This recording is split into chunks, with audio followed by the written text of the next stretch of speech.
What is up, guys? It is the Bluebloods back with another episode, and we're a little bit late. It says breaking news in the title. That's just kind of how we name all our coaching hires, but a little bit late just because we got caught up with conference championship weekend. But one of the biggest jobs in the Pac-12 came open this season on November 14th as Jimmy Lake was fired from his job as the head coach of Washington after just 13 games as the head coach of the Huskies.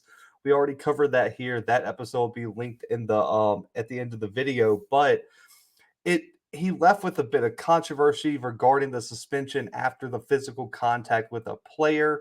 And the Huskies this year finished with their first losing season since 2009 and lost the Apple Cup to Washington State by the largest margin in over 113 games played in that rivalry. Well, the search ended about a week ago, and Kalen DeBoer is named the new Washington Huskies head coach, was named on November 29th, and is going to be tasked with not only bringing the Huskies back to the top of the Pac-12 conference, but also revamping an offense that has been one of the worst in the country over the past two or so seasons. But you look at this hire, man, and I'm going to give myself a little bit of pat on the back. He was one of the candidates I named when I covered the Lake firing as to watch out to be the next Washington head coach. But since we've had about a week since he was hired, he's begun to put his staff together. And right now, the Huskies look like they have a bright future with the handful of staff moves that DeBoer has made as the head coach of Washington. It starts with bringing former Fresno State offensive coordinator Ryan Grubb in. He'll be the offensive coordinator and QB coach for the Huskies. They also brought former Fresno State recruiting coordinator, linebacker, safety coach Julius Juice Brown back as the cornerback coach.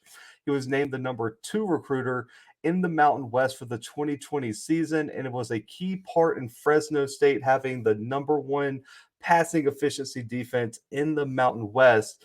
And also a giant move here, former Michigan director of player personnel, Courtney Morgan, is headed away from Michigan even after they made college football playoff run to join DeBoer at Washington. He worked with DeBoer at the same role at Fresno State in the 2020 season.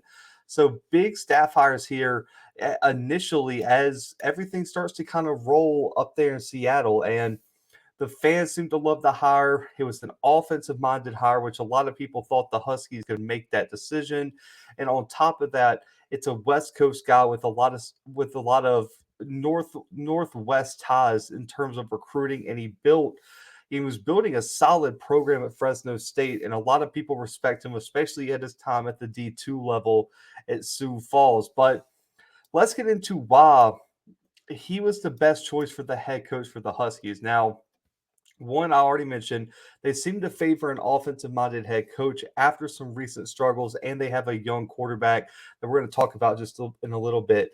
But on top of that, like I said, he also has the West Coast ties to be a successful recruiter in the Pacific Northwest, up there in Seattle and the Washington area. Now, his coaching history, 05 to 09, he was the head coach at Sioux Falls, 67-3 overall record, 49-1 in the GPAC conference, over 5 seasons with the Cougars. Those 4 Great Plains Conference championships, '06 to '09, 3 NAIA national championships. He won it in '06 and then won back-to-back in '08 to '09, was a 3-time coach of the year in the NAIA, and also finished top 4 in the country in the NAIA in all 5 seasons that he was the coach, and had 4 straight national title appearances. After that, he moves on, does a stint at Southern Illinois as the OC wide receiver coach, moves on to Eastern Michigan as the OC QB coach,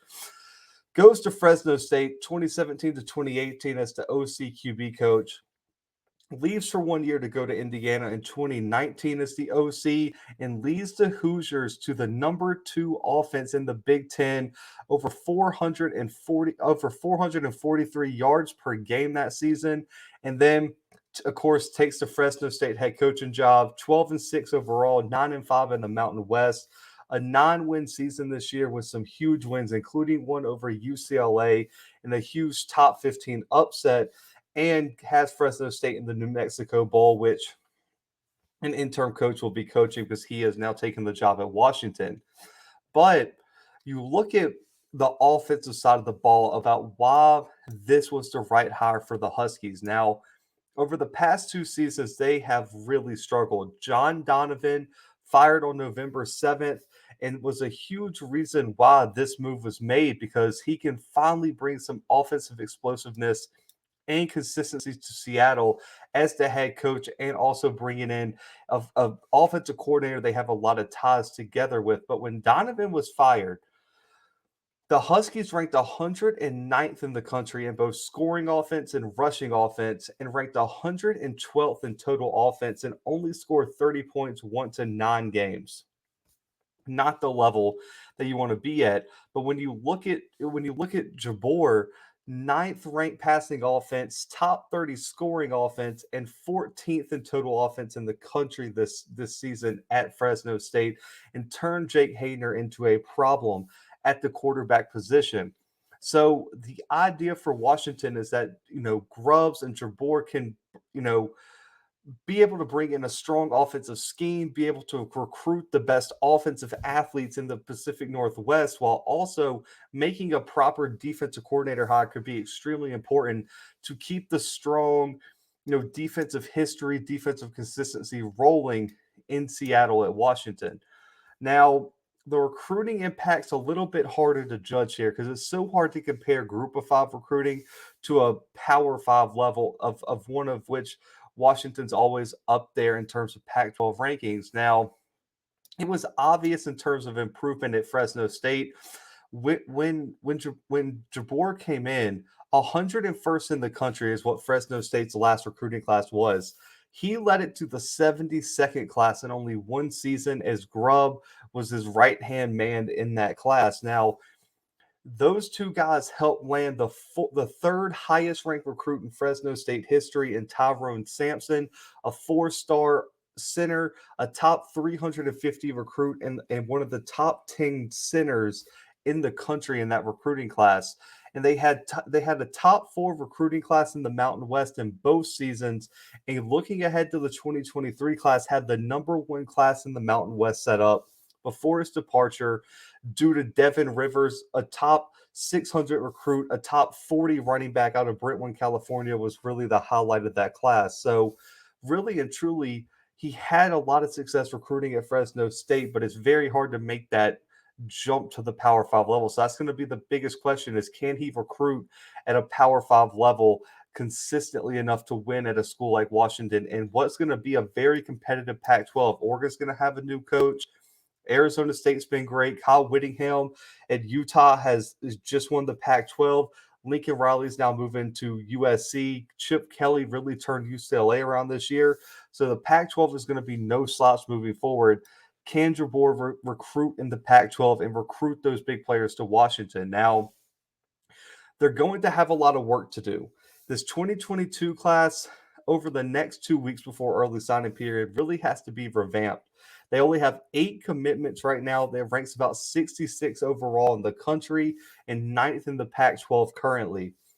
They have 7 offensive commits. It shows that a lot of the defensive guys decided to open their recruitments because they were coming to play for Jimmy Lake, a defensive-minded head coach. But a lot of the offensive commits seem to stick around because they trust the offensive scheme that's coming in. So the defensive coordinator hire is going to be so important for the Huskies and Jabor to kind of get this class moving in the right direction. You look right now, 4-star wide receiver Jeremy Bernard, 4-star tight end Ryan Otten, 4-star athlete Amika Mwa. These are the cornerstones of the class right now, and all fit into Grubb's offensive scheme under Jabor. Now, the other huge aspect is the development of 5-star Sam Heward. That is the future of this Huskies program. He was the 4th highest rated commit in Washington Huskies football history, and he made a huge jump. Like when you look at what he did with Haener at Fresno State, Haener made a huge jump in this offense. He threw over 3,800 yards, 32 touchdowns, completed almost 68% of his passes, second in the Mountain West in completion percentage, second in passing yards, which was top 10 in the NCAA, third in touchdowns, and was number one in passer efficiency. So Hayden really had an outstanding year in this offense that's coming into Washington. And the handling of Sam Heward wasn't I guess enjoyed by a lot of people. It was under scrutiny a lot of the year by fans and media alike. And Heward really didn't start and get a lot of action until the final game of the year in the Apple Cup. But this could be huge for Heward's development, his potential in the Washington program, and really and truly could set Washington up with one of those game changing quarterbacks moving forward, where this was a 5-star quarterback, a legacy of Washington. I mean, his whole family is quarterbacks, but his dad, of course, played at Washington. This could be a huge development. And overall, I think Washington looked at keeping Heward in the program and doing what's best for his future as the reason they brought in Jabor Grubbs and this offensive minded coach and system into the Huskies program. So I think that's kind of where they're sitting in recruiting right now. I think a lot of the defensive guys who are considering Washington or decommitted really wants to see what that defensive staff looks like moving forward. So that's probably going to be the most important aspect of this hire and of the decision making process for this new staff. Now, what do I grade this? You know, I've given out a lot of A's, and that I need to try to be a little bit tighter with my grading scale, but I am going to give this a B plus. I think it has a potential, if that makes sense for all you Husky fans out there. I think this hire could have a potential, but right now I'm going to give it a B plus because there is questions on whether he can recruit at the big P5 level, if he can recruit Washington into college football playoff and Pac-12 contention, because there are some elite recruiters in the Pac-12. I know, and I do think he has a great basis for it, but I want to see him fill out his staff with the right guys moving forward. But with Sam Heward in this offense, with Kalen DeBoer, with Grubbs, with what this Huskies program has done with the home field advantage, I think the future is bright.